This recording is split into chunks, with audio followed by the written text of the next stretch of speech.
On the morning of April 10th, 2001, I remember waking up in the morning, about 6, my normal time. Didn't really feel very good, didn't feel like I was up to going to school that morning, so I thought I might, sleep in until about third period, which started around 11. So I set my alarm clock for 11 o'clock, and next thing I remember is waking up in the Juvenile Detention Center in Ephrata, Washington.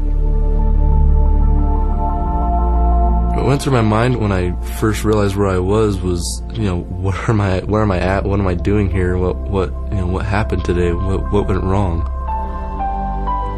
They asked me if I knew why I was there, and I had no idea. I asked them what had happened, and they told me that I had taken a gun to my third period class and held them hostage for a number of minutes. What bothers me about this whole thing is that now we know that Corey was hallucinating on Paxil just a month after he went on them. Corey is afraid to tell us about the hallucinations and the bad dreams because he thought he was going crazy. This is a Mormon boy who had never smoked or drank, never used illegal drugs, didn't know what a hallucination was from Adam. The first drug was Ritalin, and that was really, really bad. Because they told my mom that I had ADHD. They started focusing on me and, forgot about everybody else, and they just looked at me and focused on me. And it makes you feel like you're really, really tired, you don't want to eat. Between 1995 and 2000, the number of prescriptions of psychotropic drugs of all kinds for kids more than doubled. The problem with being a child in America today compared to 20 or 30 years ago is that if you are different, if you are agitated, if you are extremely active, you will fall under the gaze of the helping professions, the so-called helping professions. I don't remember anyone I went to school with being on a mind-altering medication. But now, the number of children on drugs in this country is astronomical. Jefferson County 911. Yes, I'm a teacher calling back high school. There is a student here with a gun. Eric Harris was taking the antidepressant Luvox for a full year while he developed all his bizarre and violent fantasies. And the school is in a panic, and I'm in the library. I've got students down under the tables, kids. Heads under the table. I believe that Eric Harris was literally driven crazy, as so many other children have been, while taking this antidepressant drug. I think the pharmaceutical companies realized a while ago that there were huge profits to be made on playing on parents' fears and also playing on a generation of parents that was looking for the convenient way to raise their children. ADHD is a means of making paying patients out of normal individuals, and once they are given a prescription and put on medications that are virtually never discontinued, they have lifetime paying patients. That's what's behind the epidemic. Medication is an answer that can be helpful to some people some of the time. There needs to be a balance between the interaction of biological treatments and psychological treatments.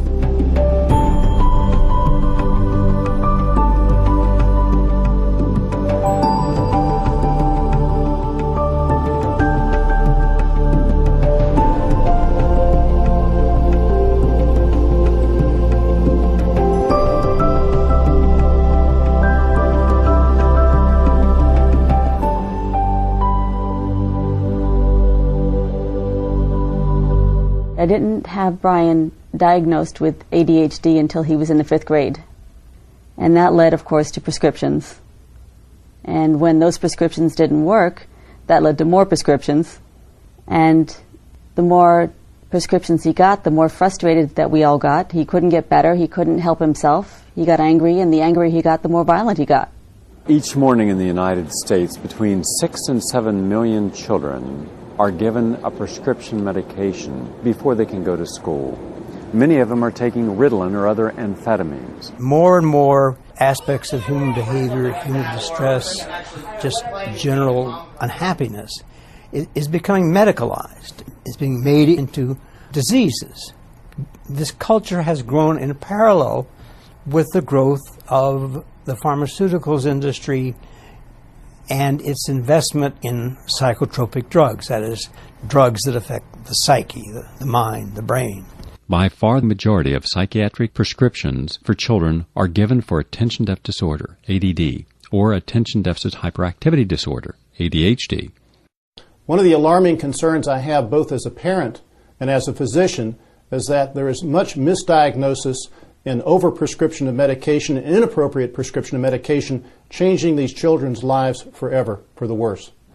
Why didn't my generation, the baby boomer generation, have this? Why didn't we have thousands of kids committing suicide when I was going to school or you were going to school?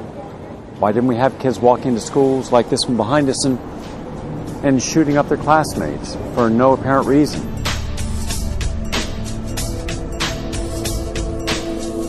My son Michael pretty much had a very bad experience in public school, along with my family.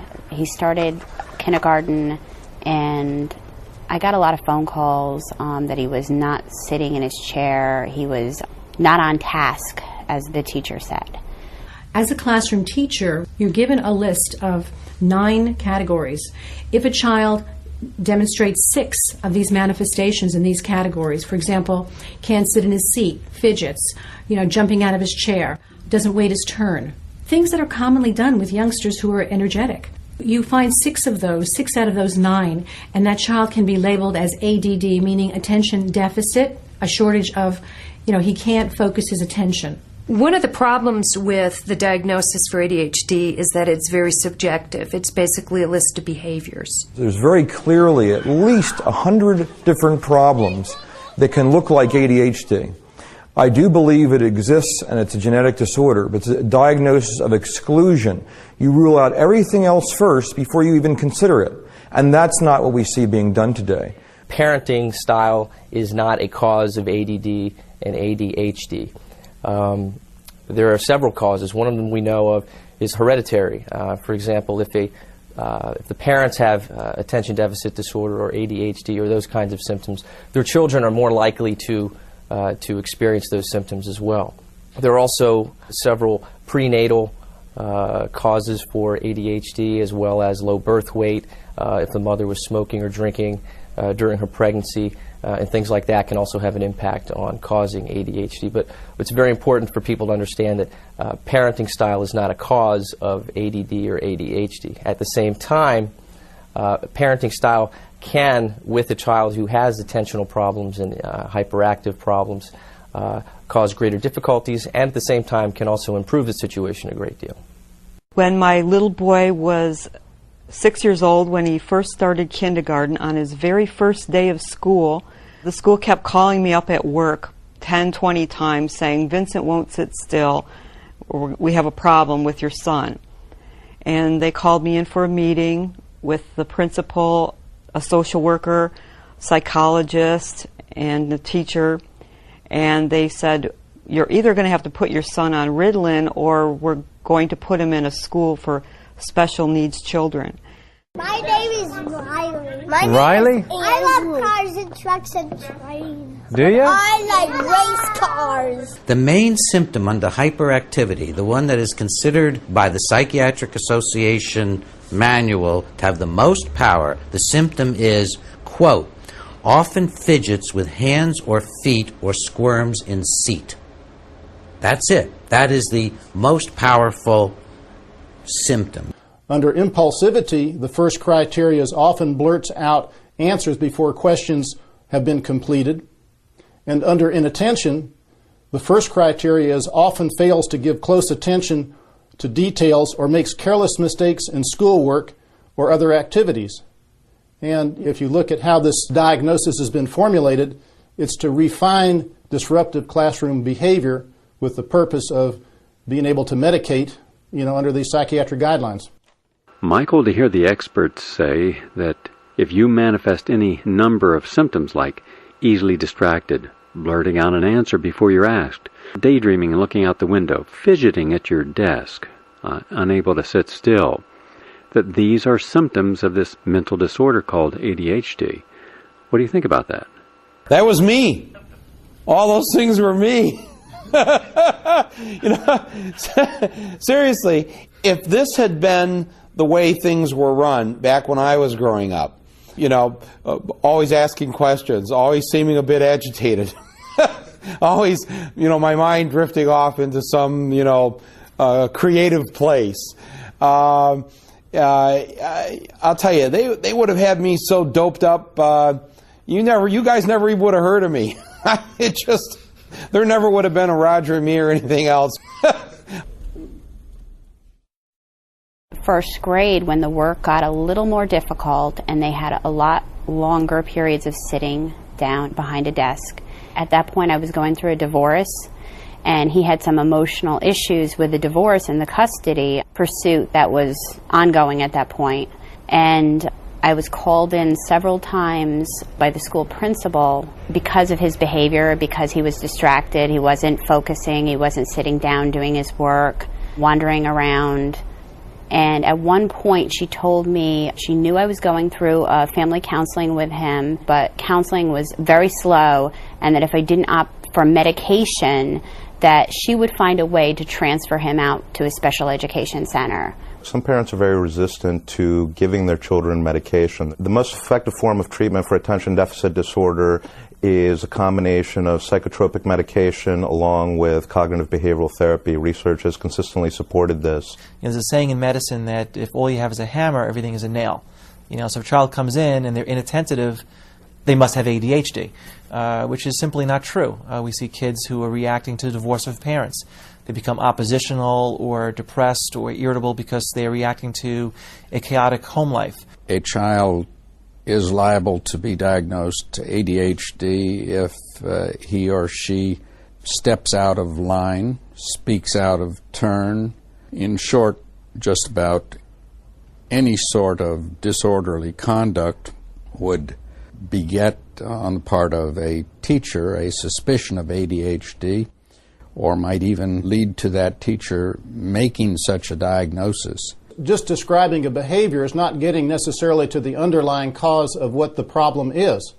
I see children that are brought in here by their parents. I'll give you an example. I have an attorney who brought her 5-year-old daughter in here to be seen by me, who was told that she had hyperactivity and attention deficit, and it turned out that this child had allergies to certain foods. And when these allergies in the foods and also the environment were handled, the symptoms went totally away. It is now widely recognized that the symptoms of attention deficit hyperactivity disorder are shared by many children exposed to PCBs, the polychlorinated biphenyls, and lead.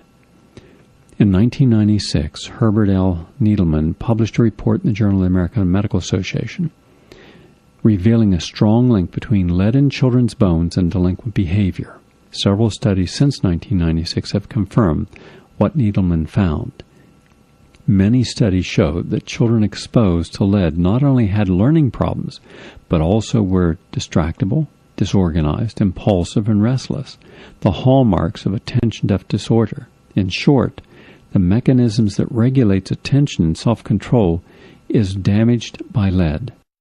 How many students have you seen would come to school bouncing off the walls in the morning, and you change their diet or make suggestions to parents, get them off sugar, get them off dairy, and then they come back and they're okay? Does that happen? Mm-hmm. Yes. Get them off TV. Yeah. Get them off TV? Yeah. I used to think, 10, 15 years ago, when we were raising our daughter, people would pop The Little Mermaid in the VCR.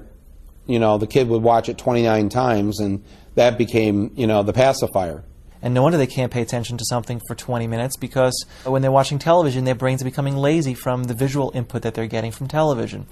And tell what child watches television before he comes to school in the morning. Can tell you as they walk in the door. Mm-hmm. How? Why? Because they're out of control. They're not being themselves. They're being some character. They're acting in a way that's obviously not them. What we have to remember is that children's behavior is a product of what they see in their homes. In this fast-paced society, their parents are often on the cell phones, pacing back and forth. Well, the child's not blind. The child's going to see that. And the child is going to imitate what the parent is doing. I now long for the days when I saw people popping The Little Mermaid in 29 times as the pacifier. because that's not the pacifier now. The pacifier now is pop a pill in their mouth. Isn't it amazing that suddenly there's a new disease that jumped over all these, my parents' generation, my grandparents' generation, our generation, and suddenly our kids, or the first generation, get this new disease. Right, and of course they call it genetic. Yeah. Isn't that amazing? It's likely that a 10-year-old boy in 1960 would not be supervised by as many adults as he is supervised today. From the moment he wakes up today, he is looked at and observed and driven and taken different places, whereas probably in 1960 he would get a chance to run around with his friends for 2-3 hours. There was an increased sense of perhaps safety that the parents felt, and this child would be interacting with other people, would not be spending most of his time either in darkened rooms in movies or watching television or playing by himself with electronic toys. So there would be much more social interaction in that child's life than you would see today. ADD is not new. ADD was actually described over 100 years ago by a pediatrician who described a group of kids who had short attention spans, were impulsive and hyperactive. Ritalin was actually released in the United States in the early 1950s, so we've known ADD has been around for a long time. However, there are clear societal factors that are increasing the expression of ADD. As we require kids to stay in school longer to get the best jobs, ADD kids drop out first. And if they drop out of school first, they have babies first. So actually ADD families have more families per 100 years. So they'll have 5 generations per 100 years, where a non-ADD family will only have 4. My grandfather was born 3 years after the Civil War. That's my grandfather. You know, I'm still a fairly young guy. So do the math there. That's, you know, only 2 generations back takes me back to the Civil War. And a grandfather who was alive when I was alive. Everyone got married late, it seemed, through the generations in my family, and had their kids late. The benefit of that, though, is that I got to hear real stories of what it was like in the 1860s and how they lived, and what the evening was like, what the evening meal was like, how everyone, of course, not only ate together, you grew the food together, you prepared the food together, you ate together, and then after dinner, you would go into what we call the living room now, and you would read together, you would play music together, and, you know, that's the way my grandfather was raised, that's the way my mother was raised, and that's the way I was raised. There were musical instruments in the house, the television was not a babysitter, discussions were had, and that is not what's going on now. I mean, when I was raised by 2 perfectly normal, probably extraordinarily loving parents who happened to have been President and First Lady, there weren't drugs for kids. There wasn't a need. There wasn't I don't remember the label ADD ever being used when I was in high school or grade school. So no, it's not something that my parents had to deal with. Kids playing, splashing in the water, chasing each other, yelling, having a lot of fun. Where I grew up in a small town in West Virginia, that was normal. From the age of 1 to 6, you didn't have a whole lot of supervision. You went out in the daytime, you played, you built forts, you ran to each other's homes, got home by dinner time or lunch. Not true today. Today, we don't have children as much as we have little adults. In fact, we almost are obsessed about micromanaging the lives of our children. You didn't have this high expectation among parents, particularly middle class and upper middle class parents, that kids had to achieve and start achieving really by infancy, when they start working out on their infant gyms, and then when they start their first classes as they're moving into 1.5 years or 2 years. Parents want to build a resume for their kids starting at these very, very young ages. They are being pushed academically, they're pushed to achieve, and so what's happening is that the scale is becoming imbalanced. While the weight is on them to achieve, they're losing that ability to get out there and experience life in their own way. They all used to look at me, the teacher, Mrs. Brady, the principal, and not focus on anybody else except me. It was just very disturbing. As a parent, I felt like I didn't want my son in a different school, and I felt very pressured.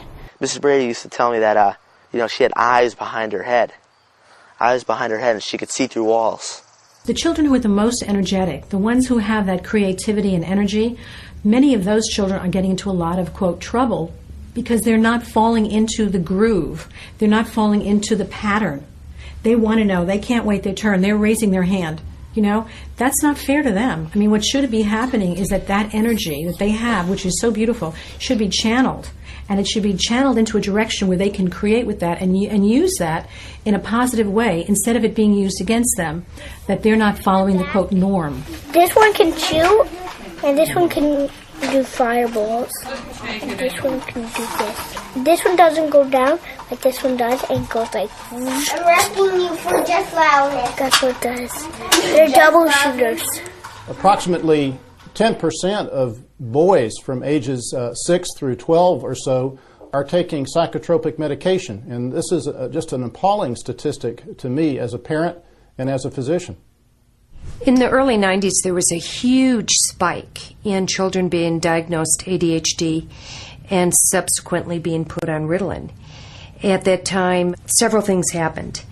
The federal government awarded schools more money based upon more children being diagnosed ADHD, and also for low-income families, if a child was diagnosed ADHD and put on Ritalin, the family received a lot more money monthly. It's frightening how easy it is for children to be diagnosed. They are being diagnosed by school teachers and by school personnel of all types in all school districts across the country.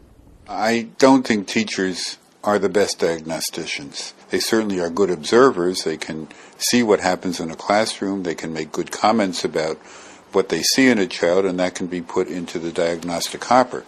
But I certainly do not agree that they're the ones who make a decision about whether a child should receive or not receive medication. If the child has a problem and needs medication, sure, he should be getting it. But let's leave the school out of it if we can. You see this phenomena around the world where children are nearly considered a disease.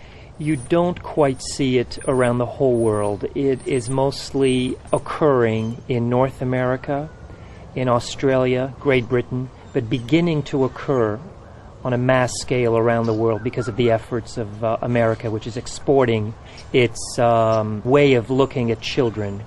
There are many children in my practices, as well as other neurologists' practice, who are treating children with very severe neurological problems, like in the ADHD spectrum, where medications are extremely valuable, and the child would not be able to function without the use of a medication. That's not where I have a problem with medicating children.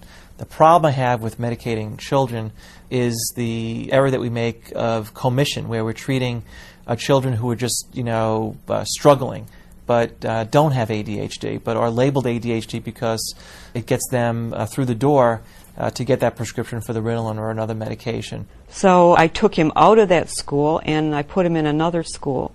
Everything was fine for a while until they got the records from the other school.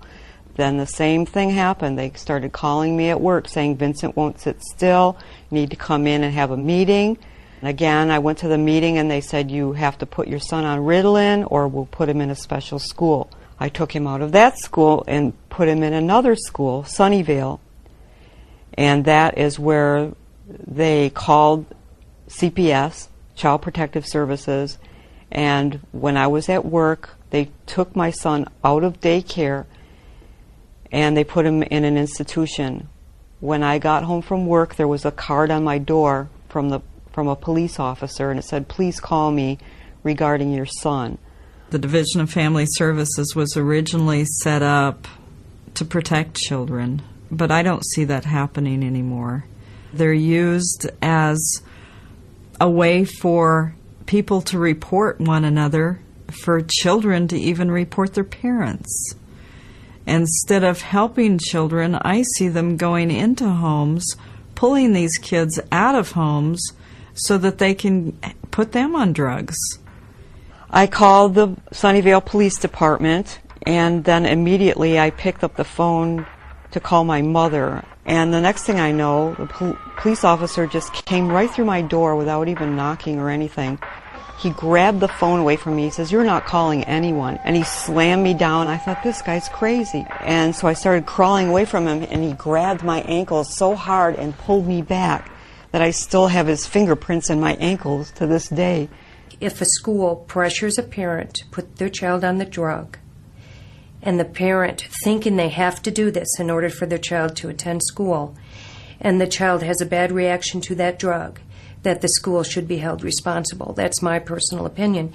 So you're getting into a dangerous area, a school, which should stick to academics when they go into that area. When I ask teachers to give me a report, what I ask is for a description of the child's behavior plus the completion of a questionnaire which indicates or suggests that what their level of activity is. It's helpful, but it's not conclusive. In other words, it tells me how a child may be functioning in school and whether or not there are problems. Very often, it is the teacher who may refer a child for evaluation because of their failure to do well in school. I know for a fact that the schools out there are pressuring parents, and my story is just one story. This whole country is just in a major crisis. Some teachers expect students to all behave in a very similar way. So when a child may be aggressive, maybe they had too much sugar for breakfast, or maybe they're just naturally more energetic, that child runs a very high probability of being stigmatized for the rest of their life. When a school teacher or a school psychologist can actually diagnose a child with something that is supposed to be a medical ailment, that's a problem. The teacher was telling me that he wasn't learning the way he should be learning, that he wouldn't learn unless I opted for the medication, because the medication would help him learn. I unfortunately at that point kind of bowed down to the school and what they were saying and the pressure they were putting on me, and I, went with the drugs. When you're a stressed, harassed parent, and any of us who have raised children have been stressed, harassed parents, and somebody comes along and says it's not your fault, you've done your best, and gives your child the drug, and all of a sudden your child's easier to manage, it's very easy to misinterpret that as a miracle. The overprescribing of drugs and the overdiagnosis of ADD says that we are a kind of fix-it-now kind of a society, that will go to any measure to try to solve a problem in the simplest, least painful way. I think one thing that a lot of parents don't want to admit is just what a nuisance kids are. It gets in the way of the life that they want to live and lead. And now if you're from the working class and you're poor, both parents are having to work, and sometimes more than one job, each of these parents. And so it's very difficult to be able to do the job of raising the kids. And the pharmaceutical companies and the doctors have found a convenient way to prescribe pills so that these people can continue to work lousy jobs for little pay, where they're overworked, they don't get paid for overtime, et cetera, and don't worry about your kids because, they're okay, they're properly medicated. It's just hard for me to accept that the easy way is the right way. Just because it's easy to drug a kid and get them to be compliant doesn't make it right to do it. Once they get tested, that's it. They get labeled, and they're in that system. The school gets money. The government is paying extra money for this.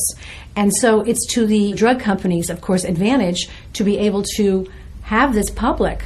It's a captive public, and it's sent in through teachers. And it's not just the teachers. I want to make this clear. It could be the counselor, it could be the principal, it could be the special ed instructor. I don't want to paint teachers in a bad light. And personally, a lot of teachers are frustrated, and they think this is the answer because that's what they have been told, and they don't really realize the dangers. There isn't a whole lot of opportunities for unity, for team building between parents and and teachers, because we're just in such a fast-paced society that we just don't have the time to sit down and really build a plan that's going to work for that child. The teachers have such a rough go of it these days. Overcrowded classrooms, textbooks that are 30 years old, roofs that leak. We have made public education such a low priority in our society. We just don't really give a damn about our kids, and that's why we put so little effort into education. And if we can just have them medicated so they don't cause a riot in the classroom, then, you know, we're in good shape. They took my son and they put him in the children's shelter on Union Avenue in San Jose. And this is a locked children's facility. It's like a little child's prison. This facility has been audited by the state several times for code violations. The woman who owns this shelter used to be the mayor of Sunnyvale, where I was arrested. It is a for-profit organization, so they actually make money off of the number of children that they apprehend from parents.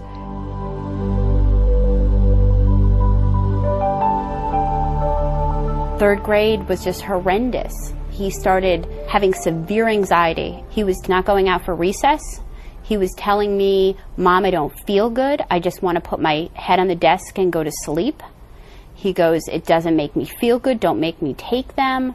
I feel like a freak.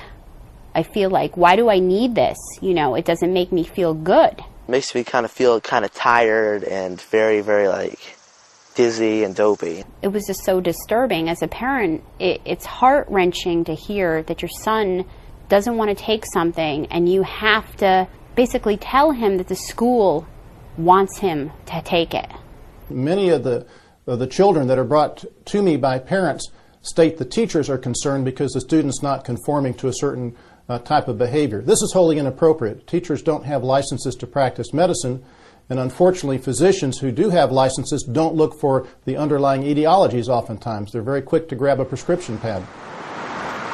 One would not go to a cab driver for a brain operation, and I am sure that the parents of the United States do not intend in sending their children to the public schools of the country to have teachers diagnosing brain or neurologic disorders. They put my son on Ritalin against my will, and I was just horrified. Every week when I went in to visit him, he would have bruises all over him. I could tell he was on drugs because one time his demeanor would be like all lethargic, and the next time he would be bouncing off the walls, or sometimes he'd be talking to me and he'd just make little movements like that, and I go, "What are you doing that for?" But anyway, I noticed, you know, his mental and physical health was deteriorating. That is really sad that they're taking these small children out of homes and addicting them to these very powerful mind-altering drugs. Some cases where a kid is being abused, I mean really abused, either physically or sexually, there is certainly a role for somebody to step in and say, "Hey, that's not right." But for not medicating a kid for something which has not been shown to be a valid medical illness is just a little bit, I think, extraordinary. The major stimulant drugs like amphetamine, dexedrine, and Ritalin disrupt 3 of the most widespread neurotransmitter systems. They actually send them into overdrive. The brain doesn't like this, so the brain fights back, and it tries to slow itself down in the face of the overdrive. So that every child on these drugs is having these 3 neurotransmitter systems disrupted, and at the same time is having his or her brain fight back. And it's very unstable, and it's very unpredictable, and as a result, you never quite know how a child is going to react to these drugs, other than over time, the brain's going to compensate very heavily for the drugs. As a parent, I would never have opted to drug my child. The pediatrician, not even recognizing that the anxiety is coming from the drug, is increasing his dosage, and he was having even more anxiety. He started chewing on everything, chewing on his shirt sleeves, chewing on his pencils, chewing paper. just gnawing everything. And I would go into the school and say, listen, he's not going out for recess, he's chewing, you know, this isn't normal. And the school psychologist would say to me, well, maybe he has a different disorder. The children are a captive population in the public schools of the country, and the diagnosing being done by public school personnel, most importantly by teachers, is not at all what the parents have in mind in sending their children to the public schools. Well, the final straw was one time I came in to visit him, and the whole side of his face was bruised and swollen. And so I said, that's it. You know, I filed for an emergency protective order in federal court, and I took a picture of it as an exhibit, but the judge denied it without even a hearing. So I thought at that point, that's it. I'm getting my son out of there. My son kept begging me, Mommy, please, you know, get me out of here. Why do I have to stay here? He did not understand why he had to be there. So one day I went to visit him, and he was eating breakfast. I just picked him up, and I held him, and I said to the counselor, I just want to show him something outside, and I'll be right back. And I just took him outside. I ran down the stairs, put him in the car, and we just drove off, and I drove to Canada.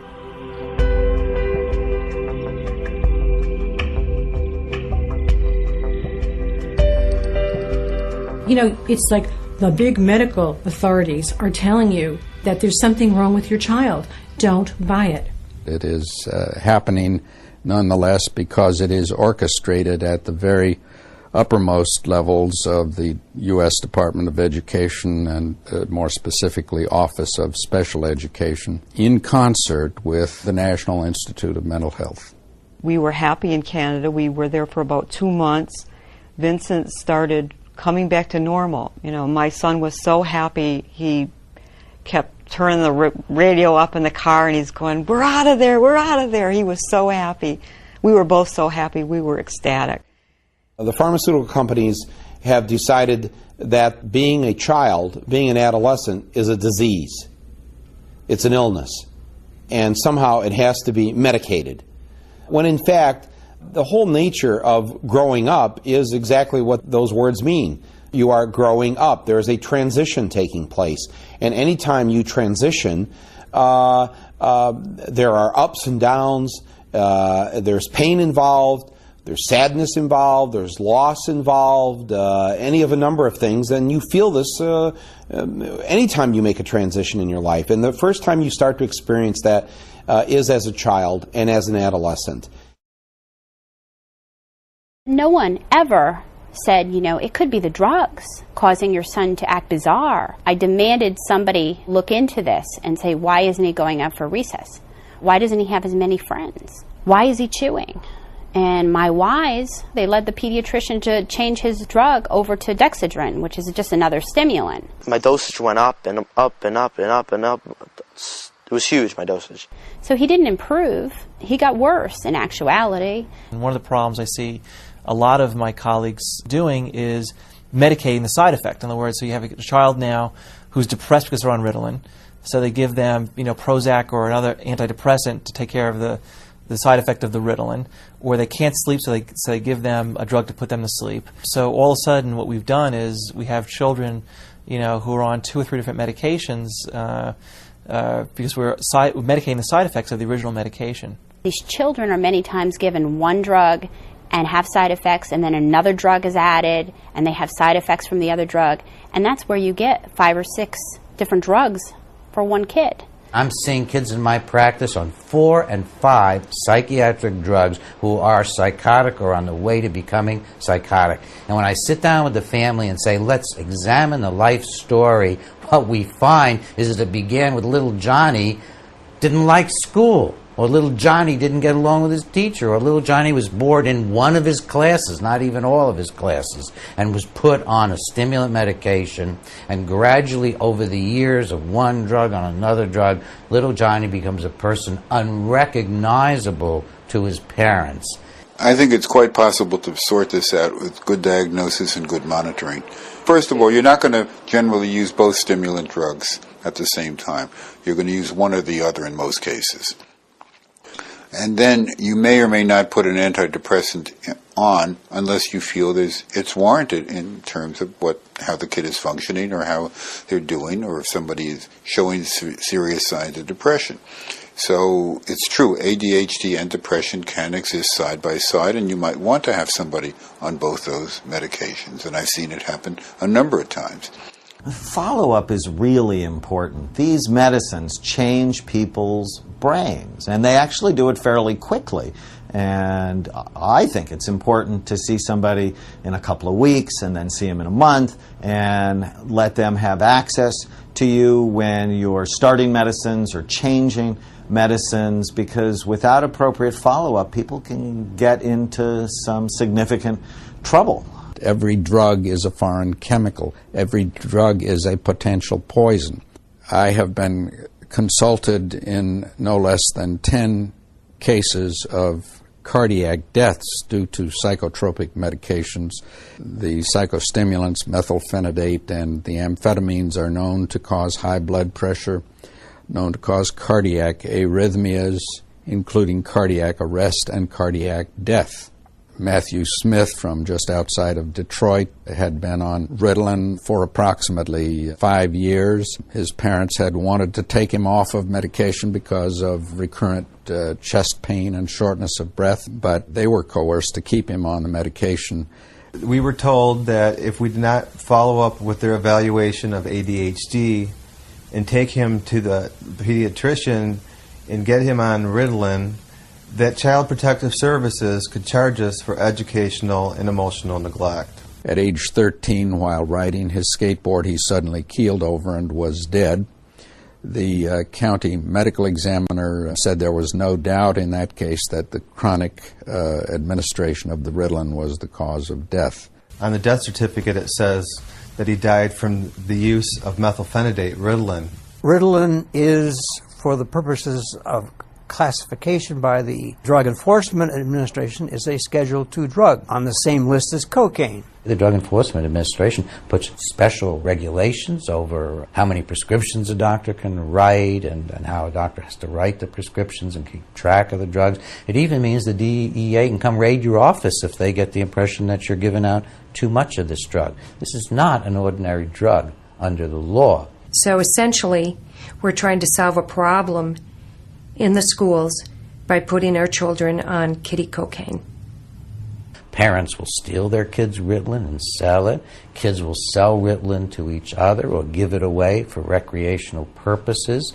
In fact, Ritalin is one of the most commonly stolen and trafficked drugs in the United States, according to the Drug Enforcement Administration. These are very serious addictive drugs. Show me the science that if I have 5 kids and you've diagnosed them all as ADD or ADHD, that there's something in their brain chemistry, their biochemistry, something in their body that will prove that they have this mental illness, this disease that justifies this prescription medication or this medical treatment. Now, if they have cancer, you can find it. Hepatitis, it's there. Herpes, it's there. Chickenpox, smallpox, mumps, measles, ulcers. Every other medical condition that's a real medical condition, we can find in the body. Can we find ADD in the body? Well, with millions of kids being diagnosed, stigmatizing them and changing the outcome of their life, I would assume that there's a lot of science to prove what school teachers, social workers, state authorities, medical doctors, pediatricians in particular, are suggesting. At this time, we do not have a diagnostic test for ADHD. Therefore, the validity of the disorder continues to be a problem. In 1998, the National Institute of Mental Health held what's called a Consensus Development Conference, in which the aim was to push the diagnosis of ADHD and to push the stimulant drugs. They had 30 experts come together to address an objective panel which would then give a consensus as to what the issues were. And the result was a consensus statement which said that ADHD was controversial, that it had no proven biological basis, that there was a risk of over-medicating our children, and that stimulant drugs have a lot of serious adverse effects. We do not have an independent diagnostic and valid test, such as a biological test or such as a blood test. I still want to get to the other part of the question, which is just a description of what you might be looking for. Okay. But before you go on to that, it sounds a little bit like you're saying that the definition is a little like the Supreme Court's definition of pornography, which is you know it when you see it. No, I'm concerned. We're going to disagree, and I would like any member of the panel to describe a typical ADHD in terms of symptomatology. Mark, would you like to? Since you see them in your practice. I think the panel has been frank, and the difficulties here are immense in terms of they were caught in a lie at the consensus conference. It is hard. It's very hard to know how to answer this question. These kids, in my experience, when you see these kids, they are, several standard deviations different in terms of they cannot sit still, they cannot attend, they cannot, even when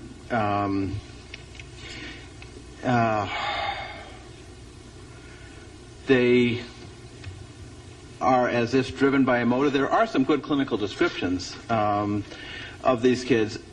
I think part of the problem is in the community when you are a physician and somebody comes to you as a parent and says, my child might have attention deficit disorder. It's very difficult to know what to do and how much confirmation do you need. Do you need a teacher who also who sees many kids and says, this kid is 2 standard deviations different from the other kids in my classroom. And the parent says this kid is different, and and then even if you say this child is different, you have immense problems with trying to say, why is this child different? Is this child being abused? Is this child lead poisoned? As of the consensus conference, they confessed they had no evidence that it was a disease. I think, I don't think the panel is saying anything different, although we said it in more sophisticated ways, that the diagnosis is a mess. But we all have a belief that we are dealing with a very serious core problem and that we have a diagnosis that allows us to communicate and gives us research, generates sort of ideas for research. And I think, I think part of the problem is the profession keeps changing the diagnosis. We have DSM-4, the latest thing, but we have no guarantee that DSM-5 won't give us yet another diagnosis. We forced them under heavy questioning to admit that all the children who were showing up with brain abnormalities in fact had long drug histories, not just even stimulants, but a variety of different kinds of drugs. And we know from animal experiments that many psychiatric drugs, including the stimulants, can cause permanent changes in the brain. The belief system that psychiatry has these days is no longer has anything to do with scientific evidence. It's in the realm of religion. Nowhere in the brain or body of children said to have ADD or ADHD can an abnormality be found, or has an abnormality ever been found prior to their drugging. In other words, their drugging is the first abnormality. However, after the consensus conference was over and the panel had disbanded, the government simply rewrote it and came out with their own conclusions anyway. The NIMH is doing a lot of research now in the past several years using something called a functional MRI. Most people know what MRIs are. Using scans where they'll inject a certain kind of dye that will go to cells in the brain that use the most sugar, which is the main nutrient of brain cells, to find out where the most activity is during certain times. What they've discovered is that the areas of the brain dealing with decision-making, choices, solving problems, which are all affected by ADHD, are generally smaller in volume than that of normal children. The meanings and ramifications of this I don't think are really appreciated yet, but it shows that there really is a significant and distinct difference in the brains of children who have ADHD and those who don't. Without looking at the brain, it's guessing. And we feel very strongly, we actually have published research to the effect that scans can help you with diagnosis and can help predict treatment response. We do a study in our clinics called brain SPECT imaging, S-P-E-C-T. SPECT looks at blood flow and activity patterns in the brain. It looks at how your brain works.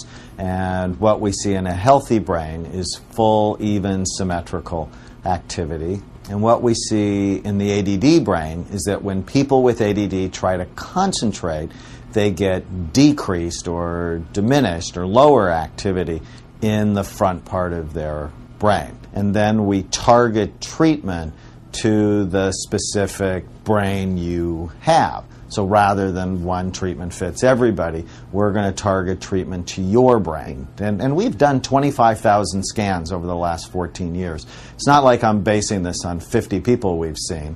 People are different and they need different treatments, even if they come in presenting with the same problem. And one of the things that irritates me, upsets me, is psychiatrists are the only medical specialists that never look at the organ they treat when no other profession in medicine acts like we do, make diagnoses based on symptom clusters, prescribe powerful treatments that potentially could make you worse. Very often in my practice, I have patients come in and say, why don't you order an MRI scan for my child with ADHD? I want to know if you can, document or confirm that they have ADHD, and there really is no test that documents ADHD that's, clinically available. These are research tools, and by far and away the issue is not completely resolved. I mean, if we look at the brains of ADHD children versus, non-ADHD children, if any difference there is, it's extremely subtle and could be debated whether there's really a change there or not. So I think the issue is not resolved. About whether we can say, this is an ADHD brain or this is not an ADHD brain. From 1990 to the present time, researchers, mainly at the National Institute of Mental Health, have done brain scans on children with ADHD and have compared them to normal control groups. And this research has shown, on average, 10% brain atrophy or brain shrinkage. In all instances, the researchers have concluded and have stated in their conclusions and in abstracts and in press releases that ADHD was the cause of the brain atrophy, making ADHD an actual brain disease. What they neglected to tell the public was that virtually all of the ADHD subject groups had been on long-term stimulant therapy, and that the stimulants themselves, the Ritalin and amphetamines, were the likely cause of the brain atrophy.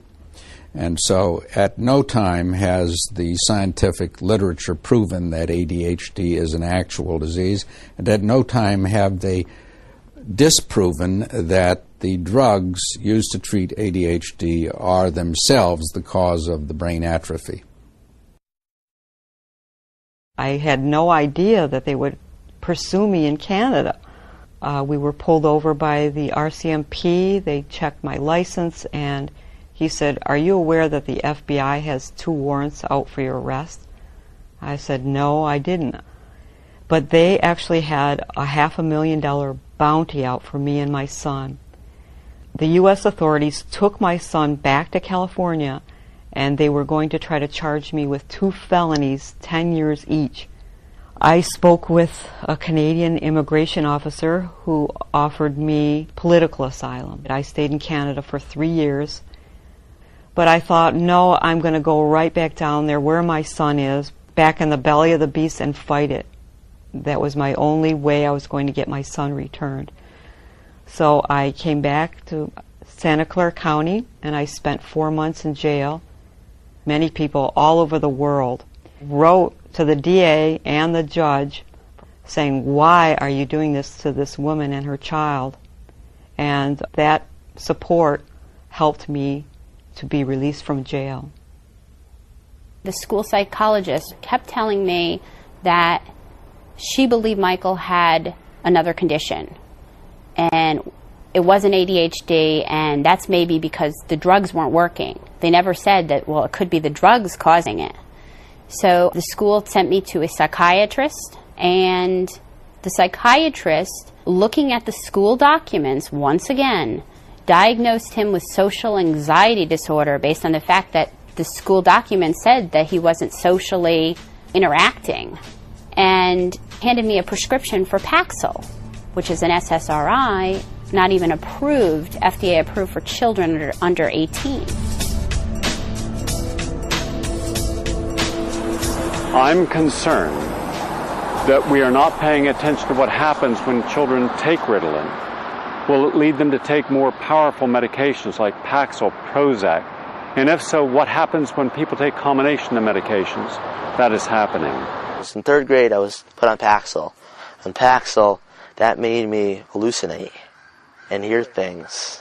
And I had like a voice in my head telling me to kill people. When Paxil was prescribed to Corey, we were unaware of the severe side effects. We had only been told about the side effects of nausea, vomiting, and headaches. When I first started taking medication, I felt pretty much the same. But as time went on, I felt more and more out of it, just not really feeling like things needed to be done, didn't really care. At the beginning, I was diagnosed with dysthymia by a therapist, though not by a psychiatrist, and then she suggested medication.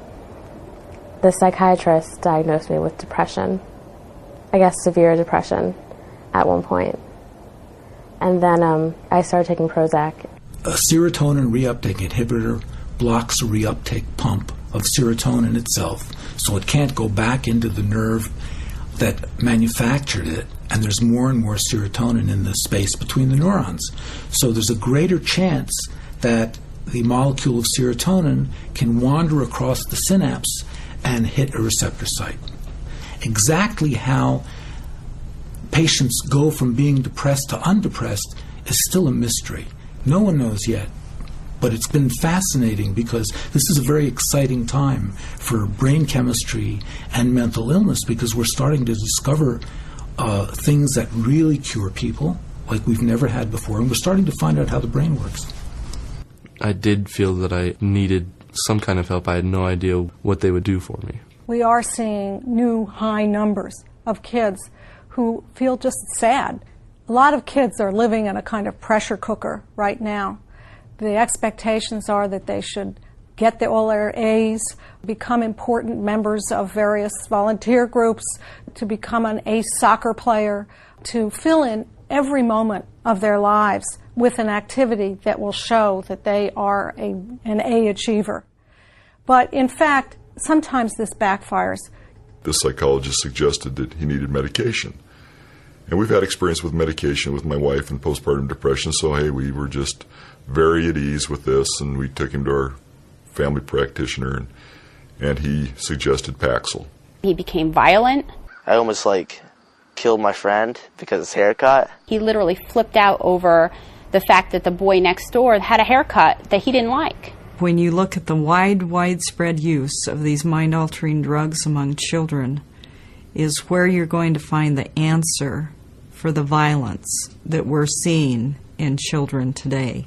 After being on Paxil for about a year, I was changed to a different drug called Effexor, which is pretty similar. But the feelings I had were just, I was hardly ever there mentally. My mind was going everywhere. Couldn't stay focused, couldn't think. I basically felt like I was just in the clouds all the time. According to my therapist, the Prozac was supposed to sort of give me a boost, to get me out of the low place I was at. At first I was resistant to it, but she said that just because you're on it, it doesn't have to be forever.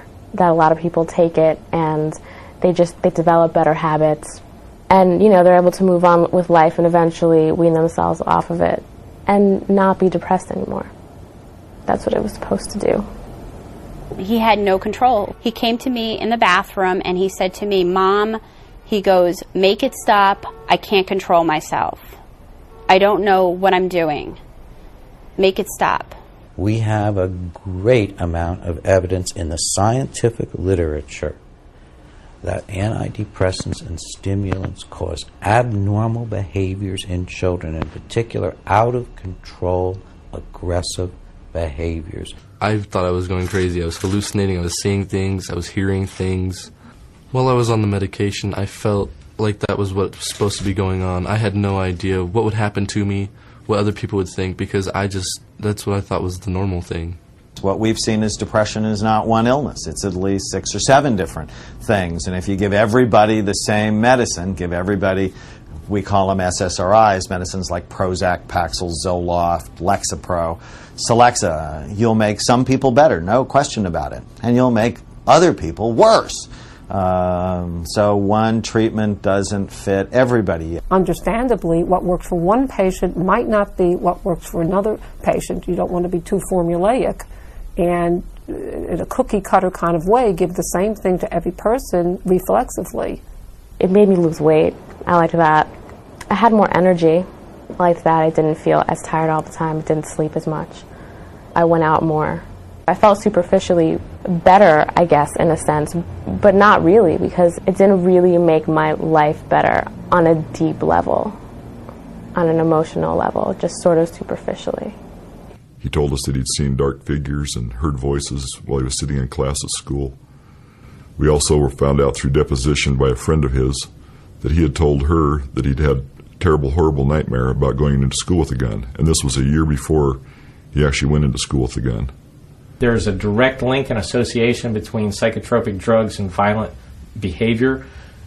As the Archives of General Psychiatry said in 1973, stimulants can cause impulsive, murderous violence, such as we're seeing today with children going into schools and shooting their classmates in prayer groups. I remember getting the call that Corey had come to school with a gun, and I raced to school. And we spent some time with Corey in the principal's office. Corey was just a pile of sweat. I mean, he was sweating. He looked confused. He didn't know. He just had this look on his face of horror and scared and fear. In Dallas, we had 2 children on Paxil this summer, a boy 10 and a girl who just turned 15, who stabbed their 6-year-old brother to death and buried him out back. Both kids on one of these drugs. We didn't know it was a drug because they were telling us, the psychiatrist, the school, they kept saying, he needs to be on drugs, on these medications. And at one point I had the school psychologist saying he needs to be on medication to be in class. A majority of these children that have gone on shooting sprees, Conyers, Georgia, Paducah, Kentucky, Columbine, and Colorado, these children were on psychotropic drugs. My name is Mark Taylor, and I was shot at Columbine High School in Littleton, Colorado. I believe that they did this because of the adverse reactions to the drug Luvox. I am a medical expert in 2 cases surrounding the shootings in Columbine, so I have probably as much knowledge of what actually went on as any doctor does. And I can tell you that Eric Harris took Luvox on the day that he did the shootings, or perhaps the night before, because he had a normal, effective level of Luvox in his blood on autopsy. I have seen the data. I was shot outside the school. I was with 5 or 6 of my friends when it happened, and we were just sitting down talking. And about 10 minutes later, I got a shotgun in my leg, hit me in the leg, and then the killer went over and shot Rachel Scott. And he came back and shot me 5 or 6 more times in the chest. And he threw 2 pipe bombs in the parking lot. And then he went downstairs and shot someone else, and he proceeded on into the high school. I found a clinical study reported in the literature in which a child, while taking Prozac in a clinical trial, developed fantasies of murdering his classmates and being murdered by them. These fantasies and nightmares became so real that the child became confused about what reality was. I'm gonna pull out a goddamn shotgun and blow your damn head off! Do you understand? Prozac is closely related to Luvox. I was laying on the ground, and I was praying to God for him to someone to come help me, because it took the police so long to get there. A half an hour later, a police car finally showed up, and he was providing me cover. And another police officer picked me up, and he put me in his car and took me to the triage. He saved my life. These are things that are discussed in the back pages of journals, periodicals, textbooks, and then when we see them on the news, we're somehow told that, well, these kids were bullied. It's because of the way that they were brought up. It's because of they didn't have self-esteem, or guns were readily available. The problem with that is we're not looking at what drove those children to pick up that gun, to decide that all of their classmates needed to be killed. And what we're seeing is a result of the administration of psychotropic drugs to children. In Bowling for Columbine, we never really came up with the answer in terms of why this happened. I think we did a good job of exposing all the reasons that were given were a bunch of BS. You know, Marilyn Manson caused them to do it. This or that caused them to do it. And none of it really made any sense. That's why I believe there should be an investigation in terms of what pharmaceuticals, prescribed pharmaceuticals, these kids were on. And perhaps parents, it would have a shocking,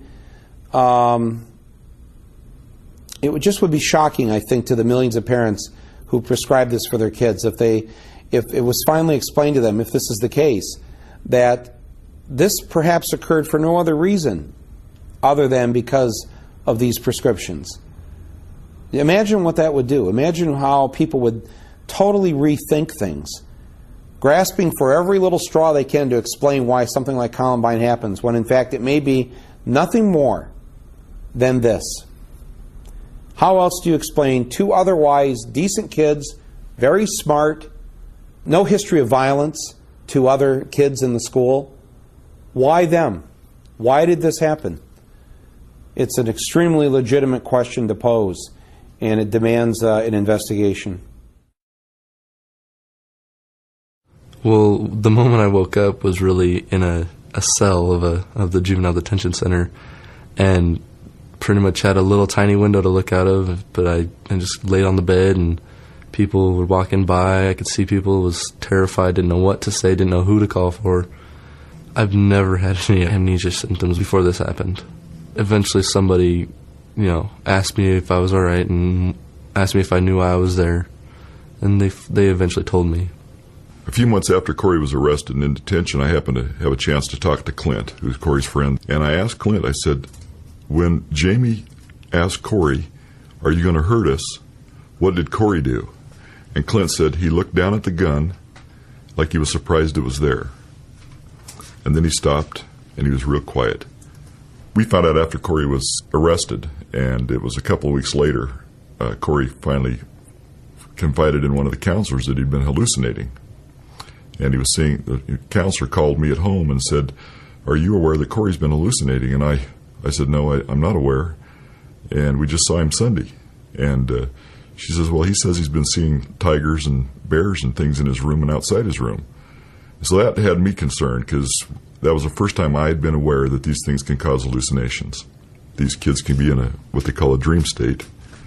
I was held at the Grant County Juvenile Detention Center for a total of 14 months. Coming from a really small town, being in the juvenile center was a pretty big experience for me. I really had no idea what went on. I felt pretty intimidated at first. This is the insert to the drug Luvox that Eric Harris was taking the day that he went on his rampage. A few of the side effects are listed here. Two of them are listed as frequent, are mania and psychosis. One of my cousins knew Eric Harris very well. She was in a class with him, and she said he used to bring her flowers and cookies every day, and he was a very nice kid. She had no idea that he would do this. I don't think they had a plot to kill who and such persons. I think they just went nuts on these drugs, and they just went on a killing spree. In the 30s, 40s, 50s, 60s, kids had access to guns, possibly more than they even do now. and yet you did not see the school shootings. The difference I see then and now, with this being a whole new phenomenon, the school shootings, is the drugs. Yeah, I've had people say, don't you feel guilty because you had the gun available? Now, the gun wasn't the problem, it was the drugs. We've had guns around our house all the time. I was raised with guns in the house. I knew the gun was there. The gun wasn't locked up. This was a gun that Corey's grandpa had given him. Corey had used it to go hunting. I felt at ease with Corey having the gun there. If Corey hadn't been on the drugs, there wouldn't have been any problem. I do not believe that the sole or even the principal reason that kids kill other kids is because they have easy access to firearms these days. And I don't believe that because kids have had easy access to firearms forever. When I was a kid growing up in a small town in the Midwest, there were guns all over the house. And everybody I knew owned guns. I owned a gun from the time I was 12 years old. But none of us shot one another. In fact, the psychiatrist that we hired, he said, well, we don't know because of Corey's amnesia whether he was hallucinating that he was hunting. And we know that he was hallucinating later in detention on Effexor. He was seeing lions and bears in his room. So we don't know because of the amnesia. No doubt that having guns available too freely allows for a larger violence, and nobody, no adult, wants guns available to children. We should do everything to keep them out of their hands. And there's also no doubt that some of these shootings have been in part because the kids became psychotic or out of control on psychiatric medications. To have a whole nation that is totally dependent on the advertising industry and the drug industry to gauge our health is erroneous. We can't continue to go down this brainwashed route and expect to come out at the end healthy. Most practicing psychiatrists get their information about new drugs from pharmaceutical company representatives. The pharmaceutical companies spend $8 billion a year on sales representatives, and those sales representatives give out $8 billion in samples a year. So that there's $16 billion being spent on pharmaceutical reps visiting doctors and touting their latest magic remedy. Jonathan Coles, director of psychopharmacology at the NIMH, he and another physician from Harvard presented a paper to the FDA. The paper said there's a 3 times higher rate of suicidability from Prozac. Unfortunately, they would not even let them show their slides, and that wouldn't really present the material. Now, this is a very high-ranking people. These are 2 people from Harvard. In fact, the original research on the Prozac actually included the use of minor tranquilizers to balance the stimulating effect. That was part of the original, many of the original studies. So we need to understand it acts as a stimulant, and as a stimulant, it creates what I call a hypomanic state. In some cases, you can even get a manic state. At one point, I just started feeling, I couldn't point my finger on it, but I just started feeling weird, just not right. I was having really paranoid thoughts. A week later, I just started to act weird. I started to be manic, and I went to work, and everything that everybody said was just like this deep thing. Like, I read into it whatever I wanted straight into it. I would look at people and I would think, wow, I've been really mean to you the whole time I've worked here, which, I mean, I hadn't, but this is what I'm thinking, and I start crying. Meanwhile, the conversation we're having is, how's your day? How's your day? Oh, how are you? Oh, I'm fine. Meanwhile, I'm looking at him like crying. And everyone knew I wasn't quite right. Under the guise of training, the drug companies pay for professorships. In some cases, they support whole laboratories in universities. They pay for the distribution of major journals, such as the Archives of General Psychiatry, which is sent to all the psychiatrists in the country free of charge because a drug company pays for it. I left work that day, got on the subway. I had to get off. I couldn't. I went to my friend's job, and I was like, you have to pay for a cab for me to get home because I can't be on the subway. I kept thinking that I smelled. I kept thinking that people were looking at me and talking about me. From there on in, it just got worse and worse. We're talking about a symbiotic relationship between psychiatry and the drug industry. Reminds one a little bit of what Eisenhower talked about when he left office about the military-industrial complex. You have to watch out for what they're doing because they'll just take over. I knew, and I think people know, that they're not okay, that there's just something is awry, but there's nothing you can do about it. The pharmaceutical industry is extraordinarily powerful. They just have very, very deep pockets and pretty much do what they want. They provide lecturers around the country. They sponsor the vast majority of the credit courses doctors have to take to keep their licenses up to date. They provide free conferences in the conferences of the annual meetings of the psychiatric and medical associations. They'll provide dinners and music and breakfasts. It's like a drug company carnival when you go to the annual American Psychiatric Association meetings. I knew why. I knew it was the drug, and I felt like hopefully it wouldn't get worse, but it just kept getting worse and worse and worse. And a lot of it I just don't remember. Honestly, I feel fortunate to have blacked out, and I don't want to remember, or I don't want to know all of the things that I did. I know enough, and while I know it wasn't me, and while I know it wasn't my fault and it was the effect of the drug, it's still unpleasant to think of yourself doing these things. But it got to the point where apparently I was getting violent. So then they eventually, because of that, they had to call the ambulance to come get me. You can hardly find an academic psychiatrist who is not on the payroll of a drug company. The New England Journal of Medicine, for example, looked for an expert in antidepressant drugs to write a review of antidepressant drugs, and they could not find anyone who qualified as an expert who was not on the payroll of one of the companies making the drugs. I mean, it's like they've bought the field. I remember being put on the stretcher and taken out. I remember being outside and feeling like, just knowing like, okay, like there's an ambulance and I'm on a stretcher. I was just terrified. And I remember I'm in the ambulance and my parents are in there and I'm just really scared. And I went and got to the hospital and I was examined by the doctor. And then they took me to a place,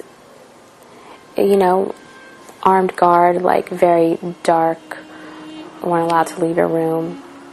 So I was in that place, I don't even really know for how long. And we're sort of coming to, I guess, when I was there and asking my mother, what day it was. And I was really surprised. It was like a week later than I thought it was. I don't know if anybody really wants to know what I think about the doctor that prescribed these drugs. I mean, he put them on medication that can cause hallucinations, did not tell us about the side effects. All we heard about was the computer printout that they give you at the pharmacy that says nausea, headaches, and vomiting. It didn't tell us about the abnormal dreams, the hallucinations, the depersonalization, which Corey experienced when he was telling us that what he remembered was seeing himself with a backpack on and a gun in his hand. When I heard that in detention, to me, it sounded like an out-of-body experience. So I was concerned, and I called the psychiatrist that we'd hired, and he said, well, that's depersonalization, and it's a side effect of the drug. Eli Lilly and Company found out that their patients taking Prozac had a higher suicide attempt rate than the same patient, sometimes literally the very same patient, on a sugar pill. So what did they do with that data? They hid it. The Eli Lilly Corporation, a pharmaceutical company, for nearly 15 years covered up their own internal investigation that showed that anyone on Prozac is 12 times more likely to attempt suicide than those using other antidepressants, not 12 times more than the average population, 12 times more than those already on other antidepressants. This is a criminal act, And I want to know why these criminals are still walking the streets. Now, it should be noted that Eli Lilly has stated that the drug was never intended for young children, but for those 18 and older. And 10 or not, ask how many parents have young children they're giving Prozac. Well, how did they get it? You cannot obtain it without a prescription. The doctor told us that he thought the drug Prozac would help Jacob, that it's a common prescribed drug used in teenagers now, that he thought it would help him with his moods and just make him feel happier. So he was put on Prozac that afternoon, 10 milligrams. The morning of my son's death, we had talked that morning. He did not want to go to school that day, and he just said that he would go the next day. They were getting out for Christmas holidays. I left for work, and a few hours later I began to call home because with him being at home by himself, I was concerned, so I did not get an answer. And I continued to call for a couple of hours, then I left, and it took me 30 minutes to get home, and I found my son hanging in our attic. My husband and I attended a FDA hearing in Washington about the side effects that can happen with these drugs, and unfortunately the first hearing there was 65 parents there. Their children had died while on antidepressants. Some of them were on the drug a matter of days before they committed suicide. There is also evidence linking antidepressants and suicide in adults. After being on Prozac for 21 days, my wife shot and killed both of these two boys right here. She turned the gun to herself and shot herself twice.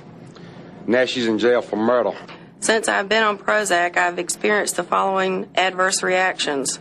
A drug-induced insanity that has caused several self-destructive outbursts. There was an extended period of anger, rage, and hostility, and it turned into terrible feelings that suicide was the only answer. This is hard for me because I tried to commit suicide in front of my 5 children. I didn't know what I was doing. I don't remember exactly what happened. All I know is that my husband took the gun away from me and my children was looking from the other room. What would have happened if these children had seen their mother commit suicide?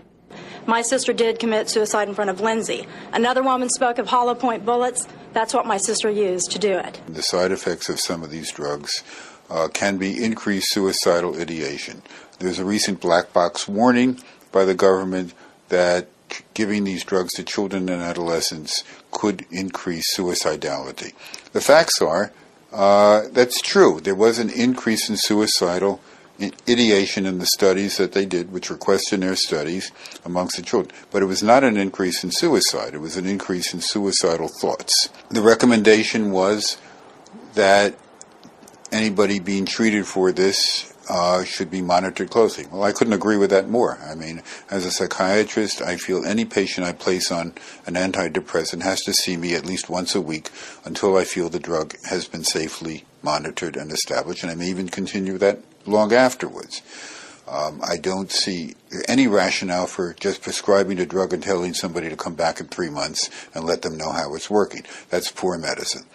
All I can say is these children are put on these drugs for reasons that are so unnecessary. These are psychotropic drugs that have deadly side effects to some children, especially children that do not need to be on them. If you're clinically depressed, these drugs can help your children. But if you're not depressed, these drugs can kill your children. And that is what has happened to so many of our children, is they were put on these drugs when they should have never been placed on them.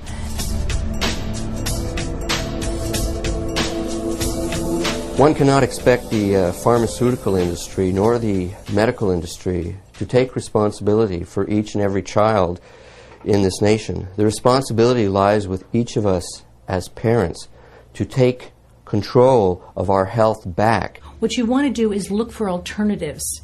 There are other things you can be doing. You can check on their diet. You can check on sleep. Have them check for allergies. Go to your medical doctor and talk to them about other kinds of therapies that have not got to do with the actual medical route. It can be a natural kind of program. We noticed that Corey's anxiety, now we know, it was only happening early in the morning. He'd get up in the morning and he'd be anxious about going to school, and he'd just fret about it, and he just said, I can't go to school. And then later on in the morning, he would tell his mom, hey, Mom, take me to school. I feel better.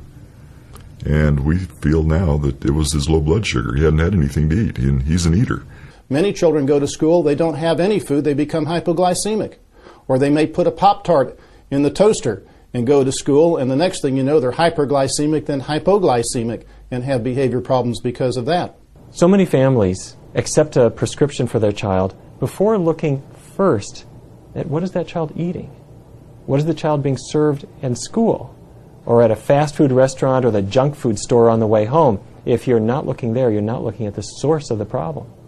I think ADHD has a much clearer diagnostic criteria, other than diet, and certainly one would take a history about diet and food and what kids eat in terms of making a diagnosis. There's a lot of anecdotal evidence about that, and certainly it can't be discounted. But I'm not sure that's the cause of ADHD. I'm not saying that it doesn't cause other problems, and it may cause hyperactivity in some kids who are not ADHD. I believe that a big part of his problem was anger and poor nutrition. And when I say poor nutrition, I don't mean that he had to eat crackers and water. I mean that it was all processed food. It's the way I was raised. His friends were all have the driver's licenses. They were going down to the Texaco station, getting the Big Gulp or the candy bars, and I think that was more lunch than the school lunch was. Do you see a difference in their behavior based on what they eat? Absolutely. Yes. What's the difference? I could line them up without looking in their lunchbox and tell you who has too much sugar in their lunchbox, who didn't eat breakfast. It's easy. It's easy. We are a junk food nation. They bring the junk food in for the kids to eat. The PTO moms will go out and buy the junk food, buy the pizza, buy the McDonald's hamburgers, and bring them into the kitchens at school and sell them to the kids. That's school lunch. They're drinking Coke, eating burgers, French fries, junk food. You have all that junk food. Nothing healthy. No fresh fruit. Nothing healthy. And that definitely can affect a child's behavior. I think there are two issues that are of particular concern to me. One is all of the junk that gets cooked into foods, colors, flavors, sugar, but then also the tremendous influx of cheese, dairy products, fatty foods. These things, the additives can affect children's attention and ability to concentrate, and the fatty foods can affect them hormonally so that they actually feel differently. They may have higher levels of hormones that can make them domineering and aggressive. It's a real serious problem. There's so many different allergies that they're suffering from because of our diets. We think a child is misbehaving or a little bit slow or a little antsy. We don't realize that it's something that child had for breakfast or for lunch that's influencing the way they feel and the way they behave. No one other than Dr. Tracy has mentioned that nutrition is a big part of it. Corey's MD that prescribed the drugs never mentioned. I mean, I think he's probably spent 10 minutes with Corey in his doctor's office, and no one, the psychologist, no one has mentioned the possibility of nutrition being the problem, or allergies or anything else. I didn't know that a physical examination was required before being prescribed Prozac. I mean, I don't think any of the doctors who prescribed it to me asked for a physical examination. Until I started doing my own research, nobody ever told me about the importance of diet. You know, you hear that. You think that, oh, they're health nuts. Go eat a granola bar or something. But you don't understand the importance of what you put into your body until you see a young man like my son being poisoned. And that's what he is. He's poisoned. They are not looking at kids today as the next generation that they really need to care for and nurture. They're looked at as potential markets. Whatever doctor it is has people from these companies visiting them and, giving them things to prescribe you their drug. My son Sam is 4. We noticed that his activity level was very high, and I called our early childhood development program in our school system and had him screened for developmental disabilities. The first suggestion that they had for us was that they wanted to bring in their expert pediatrician on ADHD to evaluate Sam. And then they mentioned medication. And these two teachers didn't realize the fact that we had been through the nightmare that we had with our older son and medications, and we're insisting on behavioral modifications. And I don't see any need for Ritalin at this point or any kind of medication if he's handled properly in the classroom. So now I'm free, I'm out of jail, but the problem remains I still have no idea where my son is. I'm from Gary Null and Associates in New York City, and we're doing a story on Vincent Booth. And we wanted to see if we could interview someone. No. So I don't know what condition he's in. I'm worried about it, and I hope that the next hearing I have with Judge Leonard Edwards will result in a visitation with my son and eventual reunification. Most Americans will ask, how can this happen in America? I don't believe that this could happen in America. Well, it is happening. If there's one thing I've learned about this whole nightmare, it's that I never imagined how powerful the government can be. I had a perfectly normal life. I was a notary public. I had a perfect driver's license record for 35 years. Never got in trouble, never been in jail. And now I had everything taken from me, including my son. I have nothing. You need to get off our property. I just want to speak to someone about Vincent Booth. You need to get off our property right now. I'm like a pariah, according to the government. In the town of Mattawa where I lived, they have banned me from it. I mean, I can't even be within 25 miles of the town. And I mean, it's going to be that way for at least 5 years. I don't know what his future is going to be. I don't know whether he'll ever be weaned off of any of this medication. At one point, I caught him with aerosol cans. He was using them as inhalants. I don't know if he'll ever live by himself. I don't think he can. And I think that at this point, he's relying so much on medications that he doesn't think he can ever live without them. Since I took the drugs, since I had the manic episode, I feel like that experience just kind of affected me in a way that still affects my everyday life in some way. I went through a point where it was really hard for me to even be on the subway. It's not like that anymore. I mean, I just kind of go through my everyday life. But there's something beneath the surface and something that's changed. Even if the physical effects of the drug are gone, there are just things that stay with you. One thing we learned from this whole experience is that we're a strong family.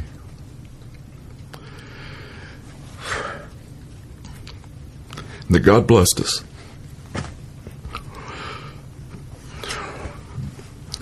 And blessed us with good friends and a good family. Because at Corey's sentencing, we had over 50 people from the community came to be with Corey, along with 15 of the staff members from the detention center, which had never been done before. And they all together, with their supervisors, wrote a letter to the prosecutor stating that they didn't think Corey should be in jail and he should be let out. I mean, the real issue is that you trust doctors and you trust these people who are counseling you and, giving you things that are supposed to make you better. And, it's one thing for them not to make you better. It's another thing for them to give you one of the worst experiences you've ever had in your life. But whose purpose does this serve? I think a number of actors are seeing their purposes served.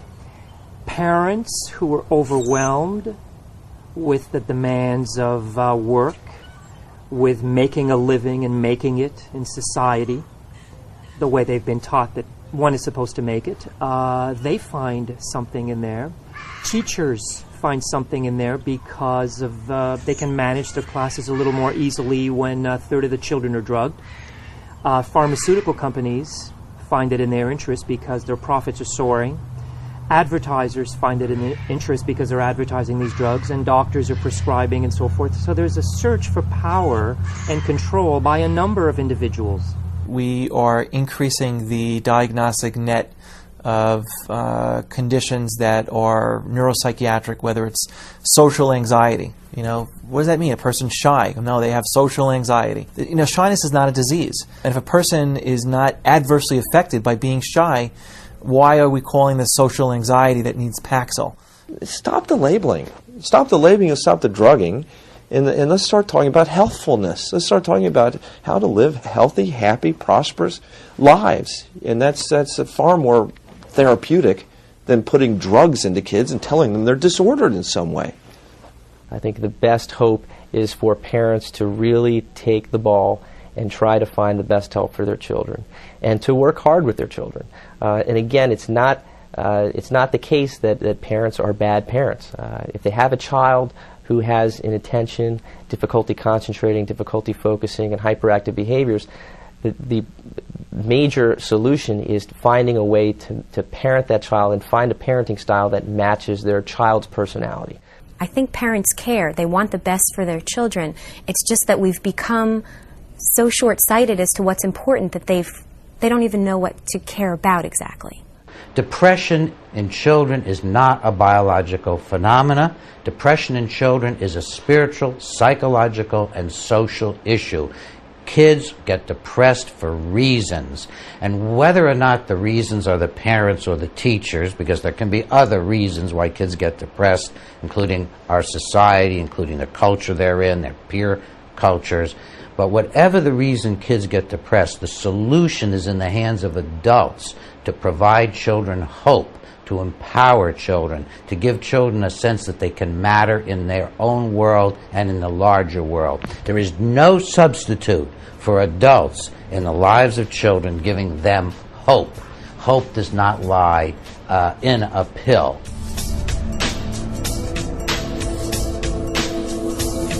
My mom decided to take me off of drugs because I was, flipping out, was twitching, going crazy. I had taken him off all the drugs by December of 1999. The Paxil, he had come off in a month. After we removed Paxil in October of 1999, he hallucinated. He had told his teacher he heard a voice in his head telling him to do bad things. On one occasion, he was banging his head against the desk, and he was asked repeatedly by the teacher to stop, and he couldn't. I started blacking out and dizzy, really, really dizzy, and going to sleep. I could not stay awake, headaches.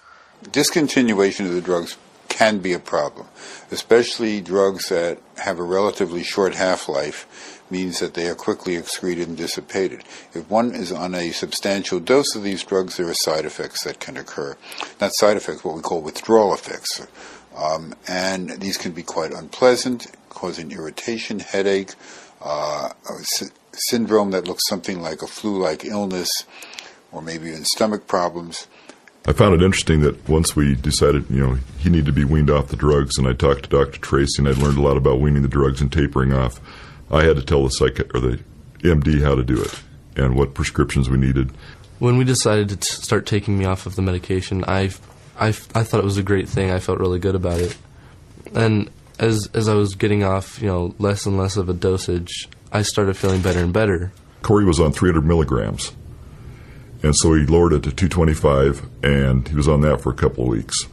And we slowly lowered him down from 225 to 150 and then 75. And we know that it was too fast, because when he got to 37.5 milligrams, he finally had a clear head, and he just said he's not taking them anymore, and he cold turkeyed off of Effexor. And within 2 days, he was just a ball of emotion. So we talked him back on the drugs, and he calmed down, and then we slowly brought him down from 375 to 25 milligrams to 20 milligrams. And then we had to go to a compounding pharmacy to bring him down, and we brought him down 5 milligrams at a time over about a month-and-a-half period. And he's been off the drugs since then. All these drugs should not be discontinued precipitously, but again, if they are to be stopped, they should be stopped under the supervision of a physician and stopped on a slow basis. Drugs like Prozac can be stopped easily because it takes so long for them to be dissipated from the body, for the metabolites to be excreted, that there is no real withdrawal syndrome. But other drugs such as Paxil or Zoloft may have a relatively short life in the body, in which case discontinuation has to be closely monitored. When I pulled my son, Michael, off all the drugs and stopped them, within 3 weeks he shot up in height, in weight. He looked healthier.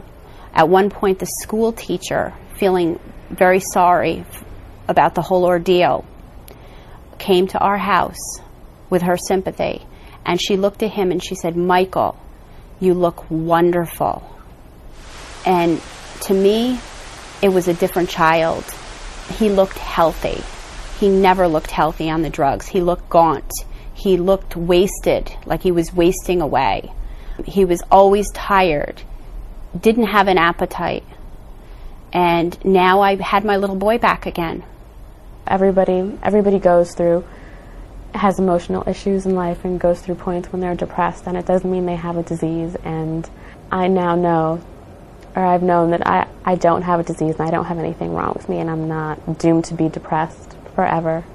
Over the last 13 years, as I have worked with so many people on these medications and seen them as they have slowly withdrawn off of the meds and gotten their lives back together again, it's like watching someone being born, because they say over and over again, "I have my life back. I can do this, I can do that." It's so sad to see how many things you can no longer do when you take these medications, and yet when you wean them slowly off of the drugs, and then they begin to rebuild their body with the nutrients that they need and that the drugs have depleted from their systems, they become whole again. They can function again, and they're so grateful to just be normal. Now that I'm off the drugs, I feel really great. I feel like I can, be myself, do things for myself, actually do things, I know what's going on now. I can take hold of my life and really get it going.